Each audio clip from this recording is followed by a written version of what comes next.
لیکن تجھے پتہ نہیں کہ یہ کسی ماں کا بیٹا ہے، پتہ نہیں کسی بیوی کا شوہر ہے۔ ایک ہمارے دوست ہیں، بزرگ ہیں، ان کا داماد فوت ہو گیا، نشہ کرتا تھا، تو میں تعزیت کرنے ان کے گھر پہنچا تو کھڑے ہو گئے ہاتھ باندھ کے، کہنے لگے حضرت صاحب باقی ساریاں گلاں چھڑ دیو، صرف نشے تے تقریر کریا کرو۔ وہ جب جیتا تھا تو تب بھی اس کے بچے یتیم ہی تھے، یتیم ہی تھے۔ میری بیٹی جب میرے گھر آتی تھی اور میں اپنے پوتوں کے اترے کپڑے اسے پہننے کو دیتا تھا تو میرا کلیجہ پھٹتا تھا، اور میری بیٹی اس کی زندگی میں بھی بیوہ کی زندگی گزار رہی تھی، وہ میری بہوؤں کے اترے ہوئے کپڑے پہنتی تھی۔ کوئی دعا کرو، کوئی جلسے کرو، یہ لت ختم ہو جائے۔ اور کہنے لگا اب میرے وہ چلا تو گیا ہے، دادا دادی اس کے پہلے کوئی نہیں، چچا ہے کوئی نہیں، جب تک تو میں زندہ ہوں ان نواسوں کو کوئی روٹی کا لقمہ، کوئی کپڑا مل جائے گا، لیکن سوچتا ہوں میں بوڑھا ہوں، مر گیا تو ان کو کوئی پوچھے گا بھی نہیں، کون ان کی خبر۔ اتنا ظلم اس قوم سے، اتنی زیادتی، اور آرام سے لکھ کر لوگ گزر گئے کہ یہ 70 لاکھ ہے، ان کا درد تو سمجھو، تکلیف تو سمجھو۔ 7 فٹ کا سونا جوان اور نشے کا عادی ہے تو کسی نالی میں پڑا ہوا ہے۔ اور میں نے کہا اس قوم کے ساتھ اس سے بڑا بھیانک مذاق کیا ہوگا؟ کوئی دانشور تھا بڑا ظالم، اس ظالم سے کوئی مشورہ لینے آیا، اس نے آ کے کہا تو بڑا ظالم ہے، بڑے کڑوے مشورے دیتا ہے، میرا ایک دشمن ہے، میں اس سے بدلہ لینا چاہتا ہوں، میرا دل کرتا ہے اس کا بچہ قتل کر دوں تاکہ وہ تڑپے۔ تو ظالم نے کہا اسے قتل نہ کر، وہ تو اس کا باپ 2-4 مہینے رو کے چپ کر جائے گا، پھر میں سخت سزا دینا چاہتا ہوں، مشورہ دے۔ تو اس نے کہا اس کے بچے کو نشے پہ لگا دے، جس کا بچہ نشہ کرے گا وہ باپ روز مرے گا، روز جیے گا، وہ ماں روز مرے جیے گی، نشے پہ لگا دے۔ اس قوم کے ساتھ سب سے بڑا ظلم یہ ہوا کہ ملت کا جوان نشے پہ لگ گیا، ڈرگز پہ لگ گیا، اتنے تباہ حالات ہوئے کہ جوان چڑھتی جوانیاں، اماں نے کتاب دے کے بھیجا تھا، اور کالج سے واپس آئے تو نشے کے ٹیکے ہاتھوں میں پکڑے ہوئے، ٹیکے۔ اور آپ کے اس ملک کے اسلام آباد میں ایک دن میڈیا نے وہ خبر بھی وائرل کی اور وہ چیز بھی دکھائی لوگوں کو، 3 مہینے کا بچہ لے کے نشئی سڑک پہ آ گیا، اس نے کہا میرا نشہ ختم ہو گیا، میرا بچہ خرید لو، 2 پڑیاں دے دو۔ تو وہاں بیبیاں جو سن رہی تھیں وہ بھی چیخے مار کے رو رہی تھیں۔ یہ ظلم کیا اس قوم کے ساتھ، اور کرپشن کی لعنت نے اجازت دی سپلائی کرنے والوں کو کہ گلی گلی بھیجے، گلی گلی۔ انہوں نے کچھ تھوڑا ظلم نہیں کیا ان حکمرانوں نے، اور ہماری اپوزیشن اس کو نہ صرف اتنا پتا ہے کہ یہ جائیں اور ہم آئیں، اس سے زیادہ کوئی غرض نہیں۔ بھائی کرپشن کے خلاف نکلے ہو تم، نشے کے خلاف کس دن نکلو گے؟ جوئے کے خلاف کس دن؟ قوم تو مر رہی ہے نشے سے، اس کے خلاف میدان میں کب آؤ گے؟ صرف اتنا ہے کہ یہ جائیں اور ہماری باری آئے، اس سے زیادہ کچھ نہیں۔ جتنے مجرم وہ ہیں اتنے ہی تم بنتے جا رہے ہو، اس لیے کہ اصل بات پر نہ وہ آتے ہیں اور نہ اصل بات پر یہ آتے۔ بھائیو، میرے نبی پاک صلی اللہ تعالی علیہ وسلم، اور ایک اور تماشا ہے، یہ میرے پہ اللہ کا یہ احسان رہا، اس لیے نہیں کہ میں پرہیزگار آدمی ہوں، نیک ہوں، اس لیے نہیں، ویسے ہی اللہ بعض اوقات اسباب بناتا ہے، سبب بناتا ہے۔ مجھے نہ شراب کے رنگ کا پتہ ہے، نہ اس کی خوشبو کا پتہ ہے، نہ میں نے کبھی زندگی میں دیکھی ہے، یہ کرم ہے میرے حضرت صاحب کا، میں نے نہیں دیکھی، مجھے نہیں پتا کیسی ہوتی ہے، کچھ باتیں میں نے سنی ہیں۔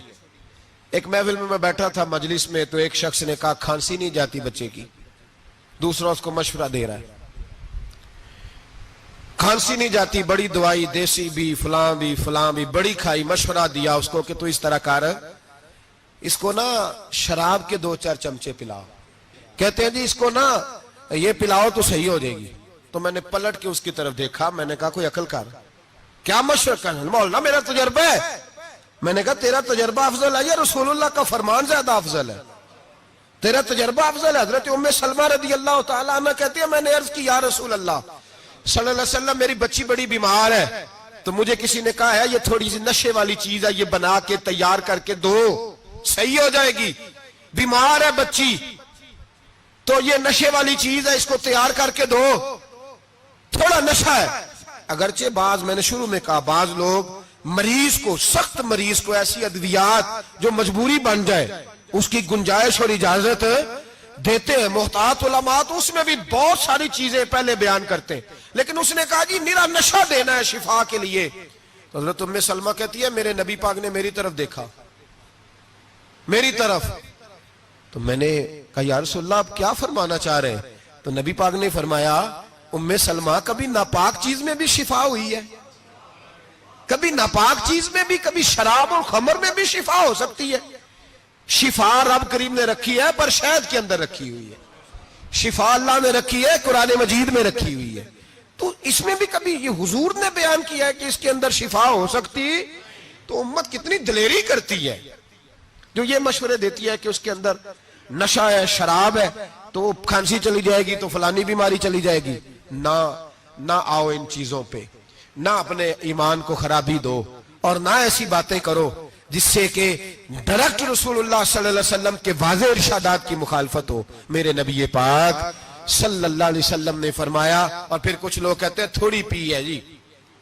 اب تو میں تجزیے میں پڑھ رہا تھا کہ ایسی شراب ایجاد ہو گئی ہے, لوگ شراب پیتے ہیں اور وہ مست بھی رہتے ہیں, کار بھی چلاتے رہتے ہیں, کہتے ہیں جی نہیں ہمارا ذہن معاف نہیں ہوا تو یہ والی صحیح ہے, نشہ نہیں لاتی. میرے نبی پاک صلی اللہ علیہ وسلم نے فرمایا جس چیز کی تھوڑی مقدار, زیادہ مقدار حرام ہے اس چیز کی تھوڑی مقدار بھی حرام ہے. جس کی زیادہ مقدار حرام ہے اس کی تھوڑی بھی. تو خمر اور شراب اگر فل پینا جائز نہیں تو تھوڑی پینا بھی جائز, یہ حرام ہے اور حرام تھی اور قیامت تک حرام ہی رہے گی. میرے نبی پاک صلی اللہ علیہ وسلم نے منع کیا اور حضور نے اظہار ناپسندیدگی فرمایا, فرمایا 40 دن تو عبادت ہی قبول نہیں ہوتی شراب پینے والے جب تک سچی توبہ نہ کرے. ایک دن صحابہ بیٹھے تھے سارے, حضرت ابوبکر صدیق بھی تھے, فاروق اعظم بھی تھے, عثمان غنی بھی تھے, ڈھیر ساری تعداد تھی صحابہ کی, سارے تشریف فرما تھے. حضرت عبداللہ ابن عمر رضی اللہ تعالیٰ عنہ حدیث کے راوی ہیں اور مستدرک للحاکم کے اندر, ابن حبان کے اندر یہ روایت موجود ہے. فرماتے صحابہ نہ بات کر رہے تھے, اور بات یہ کر رہے تھے کہ یار لوگوں کو گناہوں سے کیسے روکا جائے, لوگوں کو گناہوں سے گفتگو. صحابہ یہ کر رہے تھے, عبداللہ ابن عمر کہتے ہیں بیٹھے تھے اور یہ گفتگو کر رہے تھے کہ گناہوں سے پلاننگ جی ہوتی تھی. ان کی جو محفلیں ہوتی تھی نا بیٹھ کے, وہ خوش گپیاں نہیں ہوتی تھی بلکہ وہ تبلیغ کی, جد و جہد کی, لوگوں کو برائی سے منع کرنے کے لیے بیٹھتے تھے, اس پر منصوبہ بندی کرتے تھے, پلان کرتے تھے, آگے ترتیب دیتے تھے. گفتگو ہو رہی تھی تو اب آپس میں بات ہونے لگی کہ کون سا گناہ زیادہ برا ہے جس پر سب سے پہلے کام کیا جائے. تو دور ایک صحابی بیٹھے تھے, ان کا نام تھا عبداللہ ابن عمر. ایک عبداللہ بن عمر ہے اور ایک عبداللہ ابن عمر ہے. حضرت عبداللہ ابن عمر دور بیٹھے تھے, بڑے سمجھدار سیانے باریک بین آدمی تھے. تو حضرت عمر فاروق اپنے بیٹے سے کہنے لگے جا عبداللہ ابن عمر سے پوچھ کے آ کہ سب سے سخت گناہ کون سا ہے. توجہ ہے میرے بھائیوں, ادھر دیکھیے گا میری جانب, پوچھ کے آ کہ سخت گناہ کون سا ہے. عبداللہ بن عمر رضی اللہ تعالیٰ عنہ کی خدمت میں جب عبداللہ ابن عمر گئے تو جا کے کہنے لگے کہ صحابہ پوچھتے ہیں کہ آپ نے زیادہ وقت گزارا ہے نبی رحمت صلی اللہ علیہ وسلم کے پاس, تو بتلائیے برا گناہ کون سا ہے, سب سے سخت گناہ, تاکہ سب سے پہلے اس پر پابندی لگائی جائے, اس پر محنت کی جائے. تو حضرت عبداللہ ابن عمر کہنے لگے صحابہ کو جا کے بتا دو کہ سب سے برا گناہ شراب پینا ہے, سب سے برا گناہ, اور یہ ام الخبائث ہے, برائیوں کی جڑ ہے, گناہوں کی ماں ہے, یہ بنیاد ہے, باقی گناہ اسی سے شروع ہوتے ہیں. کہتے ہیں میں نے آ کے بتایا تو حضرت ابوبکر صدیق رضی اللہ تعالیٰ عنہ سیدنا فاروق اعظم کہنے لگے خود جاتے ہیں, ان کے پاس خود جاتے ہیں, چونکہ ہم نے بات سننی ہے ہم خود جاتے ہیں اور ان سے جا کر کے سوال کرتے ہیں کہ اگر آپ کو اس تفصیل کا پتہ ہے نا تو اس کے پیچھے بھی کوئی تفصیل ہوگی جو میرے نبی پاک نے بیان کی ہوگی صلی اللہ تعالی علیہ وسلم, اس تفصیل کا بھی آپ کو پتہ ہوگا جو نبی پاک نے بیان کی ہوگی, اس بات کے پیچھے جو بیک گراؤنڈ ہے, جو پس منظر ہے. فرماتے ہیں کہ ہم اٹھے, عبداللہ ابن عمر کے پاس گئے, ان سے جا کے پوچھا کہ جناب آپ نے یہ تو فرمایا ہے شراب ام الخبائث ہے, تو اس کے پیچھے پس منظر کیا ہے؟ تو عبداللہ ابن عمر کہنے لگے یہ میں نے اپنے پاس سے نہیں کہا, یہ میں نے نبی پاک سے سنا ہوا ہے. حضور سید عالم صلی اللہ علیہ وسلم بیٹھے تھے تو حضور نے فرمایا شراب یہ نشہ یہ برائیوں کی ماں ہے. اور پھر حضور نے ایک مثال بیان فرمائی. نبی رحمت علیہ السلام نے فرمایا بنی اسرائیل کا ایک واقعہ ہے. ایک خوبصورت جوان تھا تو ایک عورت کا دل آ گیا اس پر. یہ یاد رکھ لیں, ہم لڑکوں کو منع کرتے رہتے ہیں لیکن ہمیں گھر کی بچیوں پر بھی توجہ دینی ہوگی, ہمیں ان کے فون پر بھی نگرانی کرنی ہوگی, ہمیں وہاں بھی غور کرنا ہوگا. اس لیے کہ اگر کوئی بچی گنجائش نہ دے تو میرا خیال ہے کہ لڑکا جرت کرنے کی طاقت نہیں رکھتا. تو وہاں بھی ان کی اماں سے کہے کہ پابندی لگائے, بچی کسی کا موبائل لے کر کے کہیں اس کو استعمال تو نہیں کر رہی, اس پودے پر بھی توجہ دے, درخت بننے سے پہلے اس کی بھی نگرانی کریں, یہ بھی بڑا ضروری کام ہے. عورت کا دل آ گیا تو نبی پاک علیہ الصلوۃ والسلام فرماتے اس نے کوئی بہانہ لگایا, کسی کو کہا کہ اس نوجوان کو بلا کے لاؤ, اس کو کہو کہ ہم نے کوئی گواہی لینی ہے تجھ سے. وہ نوجوان آیا, ایک کمرے میں داخل ہوا تو اگلے کمرے میں لے گئے, وہاں داخل ہوا تو اس سے اگلے کمرے میں لے گئی, وہ داخل ہوا تو اسی طرح 7 مکفل کمروں میں لے گئی. میرے کریم رسول میرے محبوب پاک علیہ السلام فرماتے ہیں, صحابہ کو سمجھا رہے ہیں میٹھے لب و لہجے میں, فرماتے ہیں جب سب سے پچھلے کمرے میں لے گئی تو ایک لڑکا بندھا ہوا تھا وہاں رسیوں سے, شراب کا پیالہ پڑا ہوا تھا. اور بی بی کہنے لگی کوئی گواہی شواہی نہیں لینی, تجھے اس لیے بلایا ہے کہ تیرے اوپر دل آ گیا ہے, اب میرے ساتھ منہ کالا کر.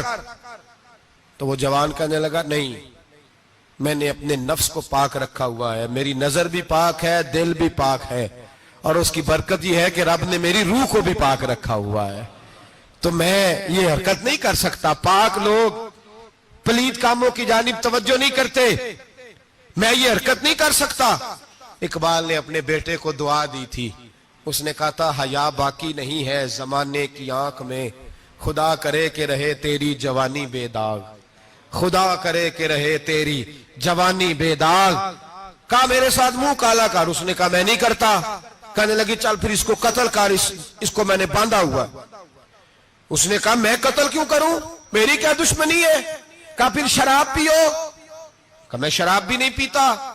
تو کہنے لگی اب تو میں نے تجھے اپنے چنگل میں پھانس لیا ہے, اب تو یہاں سے بچ کے جا نہیں سکتا, اور اگر تو باہر جائے گا تو میں شور کروں گی, لوگ جمع کروں گی, اس نے میری عزت آبرو پہ ہاتھ ڈالا ہے, تو بچ تو نہیں سکتا, ایک کام تو کرنا پڑے گا. محبوب فرماتے ہیں اس نوجوان نے سوچا کہ زنا بھی بہت بڑا جرم ہے, قتل بھی بہت بڑا گناہ ہے, چلو اب مجبوری ہے تو شراب پی لیتا ہوں. لیکن وہ سمجھا نہ کہ شراب تو بنیاد ہے. اس نے ایک پیالہ جو پیا, کہنے لگا ایک اور دے دو, دوسرا پیا تو کہنے لگا ایک اور دے دو. اب 3 پیالے 3 بوتلیں شراب جو پی چکا تو خماری چڑھ گئی. اب اس عورت کے قریب جانے لگا کہ میں تیرے ساتھ زنا کروں گا. اس نے کہا جب تک میں قریب نہیں آنے دوں گی جب تک تو اسے قتل نہ کرے. اس نے اسے قتل بھی کیا, زنا بھی کیا. تو محبوب فرمانے لگے یہ قتل اور زنا جو ہوا ہے تو یہ شراب کی وجہ سے ہوا ہے. گویا شراب وہ جرم ہے جو قتل بھی کرائے گی, جو زنا بھی کرائے گی. اور اگر آپ نشئی کو دیکھیں, اگر آپ شرابی کو دیکھیں تو کیا وہ ڈکیتیاں نہیں کرتا پھرتا, وہ چوریاں نہیں کرتا, وہ اپنی ہی ماں کا زیور نہیں بیچ آتا, وہ اپنی ہی بہن کا پڑا ہوا جہیز نہیں بیچ آتا, وہ اپنے ہی گھر میں ڈاکے نہیں ڈالتا, وہ اللہ کے گھر مسجد میں آ کر کے چوری نہیں کرتا. وہ صرف اس لیے کرتا ہے کہ یہ نشہ, یہ شراب, یہ ماں ہے گناہوں کی, یہ جڑ ہے. ملت کے لوگوں یاد رکھو, اس امت اس پاکستان کے ساتھ جہاں بہت سارے ظلم ہوئے, وہاں بڑا ظلم یہ ہے کہ بہت بڑا طبقہ جوانوں کا نشے کا عادی ہے.